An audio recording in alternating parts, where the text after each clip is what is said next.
he isn't finished. He's 24 years of age. He's got an awful lot of experience for someone who's played for his age. He has had some injuries this year for sure. The consensus from a lot of Bayern Munich fans think that they don't want to see him leave. Upamecano was the one that they're looking at like bloody hell. Like Marican says there, he's played 30 games this year for Bayern. That ain't bad. And in their big important games, Champions League against Real Madrid, Arsenal, it was him and Dyer. Do you know what I mean? So I was just started thinking, right, away from the hype, how do I actually think he would do here? For me, he's not the quickest. It's not the one I wanted. I wanted that real sort of like super fast coming from the French league. You know what I mean? That Saliba 2.0 vibe, whatever, prime Varane. He's not that. I actually feel like he's just like a big upgrade on Maguire. So like he can be dominant in the air. He can engage higher up than Maguire. He can be more aggressive than someone like Maguire. He's cultured enough to play. Obviously, you're talking about he knows the manager, knows the system. KG made a great point about if he's got a player less than Martinez and has thingy behind him in Onana, that's a nice little trio going on there. The price, 42 million euros. I mean, add-ons is always if he's doing well, so we don't really care about that. That's not too 42 bad. million pound. 42 million pounds, sorry. I'm like, you know what? I think that's a decent option. Of course, there's always question marks. How is he going to be in this league? How is he going to be for this next phase of his career to reignite himself because his stock seems to have fallen. But I don't know. I think there's enough positives there to think that's a positive deal. Me personally, to open up the floor. What are you lot saying? John, yeah, start with you.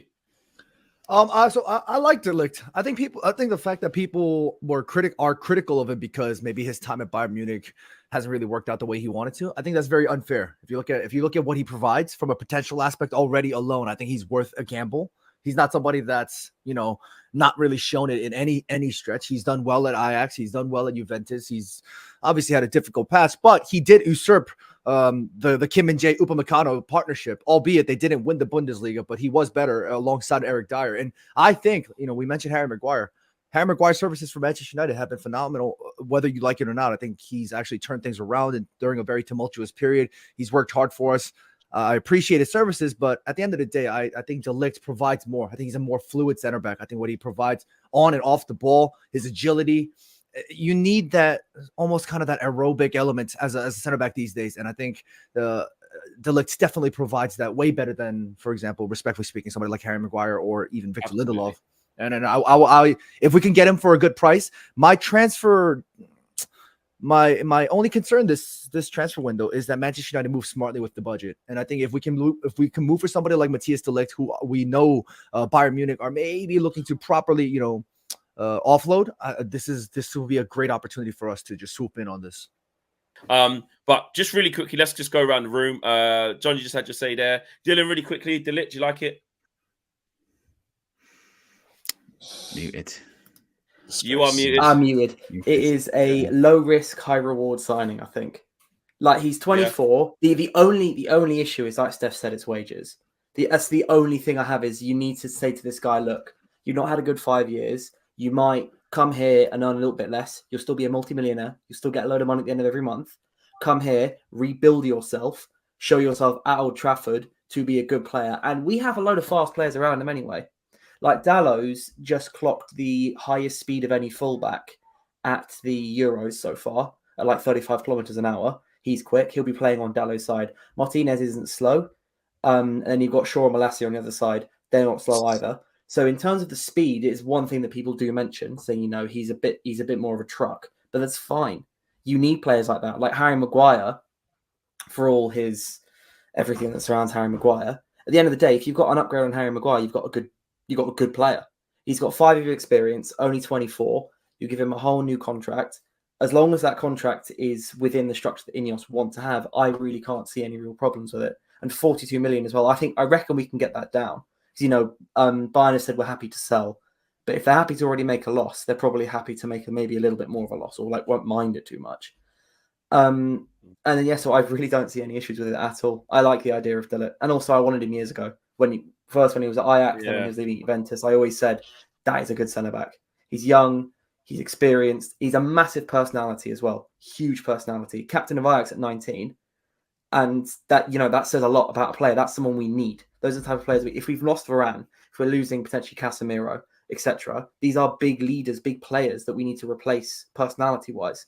I think he's one player who will do that because he'll be like a lieutenant of Ten Hag, which is what you need in a team. Marcel? Yeah, please bring him in. Upgrade on Lindelof and Maguire. I mean, and those are the type of players that need to leave. So yeah, bring him in.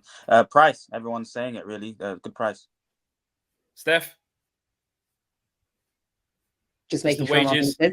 Yeah. You're on No, just the wages. I actually think I think him and Martinez together would be sensational. But I really think they'd be such a good pairing. I like the fact that he could potentially be a bit taller. He's 6'2". Obviously Martinez, 5'9". I would probably like a bit more height. He's quite dominant in the air, though. If you look at his stats for aerial, I know his aerial. So I was actually looking at that when we were first getting linked with him, and I was really excited about that. His aerial duels are great. He's really aggressive in the air, which is kind of like Martinez, even though Martinez is 5'9". So I think, in that respect, yes, it's just like I said, the wages, and also 50 million, 42 million plus add-ons. It all depends on who we sell to see what our net budget is. So as long as we're selling players at a decent value and we have enough money in the pot, then I'm okay with 42 million. But again, it all depends. So yeah. Red Baron says KG scammed Daniel Luciano's Pokemon cards.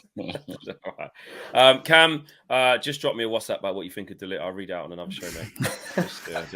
By the way, I need to drop out now because I'm actually live in 2 places at once at the moment. Right. Yes, Go over to playback. I'm on playback right now. Yes, plug it. All right, you go. I'll plug it. It's in the link video description below. It's pinned in the chat as well. Yes. There you go. Join Owen on playback. KG, have you got streamers about what's happening? What are you doing? Yeah. I got to talk about boxing, man. So I'm on my way there to. So you're on boxing, okay? Yeah, I'm on boxing. I got Monday Night Smoke. But I quickly want to say this about Ligt. I'm super excited about a player like this. It's a leader. Man United need people that are going to stay fit, be leaders, and defend. We need guys that really will play for the manager. And it's another one that's going to go in with a point to prove. We're having these young Man United have looked at young, hungry players that know they haven't achieved everything in the game. That's good. We're bringing in a player that has a point to prove. Fantastic. And again, Ødegaard was Owen made a great point earlier. Ødegaard was a flop at Real Madrid. Protege said he's going to be this, going to be that. He didn't live up to the hype. Now, one of the best midfielders in the Premier League. It goes from Sociedad, isn't it? It was at Sociedad trying to find his. Yeah. I'm just saying, it goes it can go like that. You know what I mean? So maybe it's the right timing, and he comes here and it just works. But that's what I'm excited about. I'm not it's not Harry Maguire. In anything, signings can fail, signings can be great, signings can fail. We don't know. That's the one part of it. We don't know. But then are you going to go into life saying, "Oh, it might not work"? No, I'm not designed that way. I'm going to go in saying, "Let's see what happens." And if it doesn't work out, it doesn't work out. But I'm hoping. But that's me. I'm going to jump out of here. It's time to talk about boxing. Aye.